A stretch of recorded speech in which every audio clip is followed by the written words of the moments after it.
তারিখে দুর্গাপুর থেকে আমাদের বিধায়ক নরেন্দ্র চক্রবর্তীর উদ্যোগে আমি সম্প্রীতি বার্তা নিয়ে দীঘায় জগন্নাথ ধামে এসেছিলাম।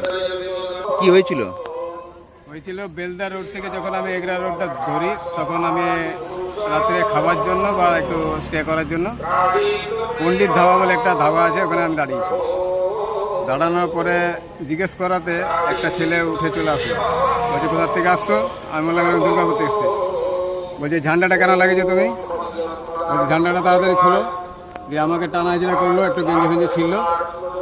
দেওয়ার পরে আমি আর কিছু করলাম না, আমি খাবারটা কোনো রকম নিলাম, যে ওখানে আর স্টে করি নি। বলছে এখান থেকে তাড়াতাড়ি পালিয়ে যাও। বলছে এরপরে তো তুমি শুভেন্দু অধিকার এলাকা ঢুকছো, বলছে তোমাকে তাহলে আরও করে দেবে। তো আমি বললাম ভাই আমি এখানে ঝামেলা করতে আসিনি, আমি একটা সম্প্রীতির একটা বার্তা নিয়ে এসেছি। ঠিক আছে, আমি খাবারটা নিয়ে চলে যাচ্ছি, এখান থেকে থাকবো না, আমি বাইরে গিয়ে অন্য কোনো হোটেলে গিয়ে দাঁড়াবো, সেখানে আমি থাকবো। না খেতে দেবে না তোমাকে এখানে থাকতে দেবে, তুমি ইমিডিয়েটলি এখানে পালিয়ে যাবে। দিয়ে হ্যাঁ এটাও বলেছে জয় শ্রীরাম আমাকে বলতে বলছে, তো আমি জয় জগন্নাথ বললাম, যেহেতু আমি জগন্নাথ ধামে আমি আসছি এখানে, এই কথাটা আমি বলেছি। কি নাম আপনার? আমার নাম স্বপন কুমার ঘোষ। আচ্ছা, আপনি যে এখানে অন্য কিছু করতে আসছেন কিনা সেটা আমরা কি করে জানবো? বলছে আপনি মুসলিম না হিন্দু? আমি বললাম আমি তো হিন্দু। আমি ঘোষ টাইটেল বললাম, আপনি জানেন না যে আমি ঘোষেরা হিন্দু হয় না মুসলিম হয়?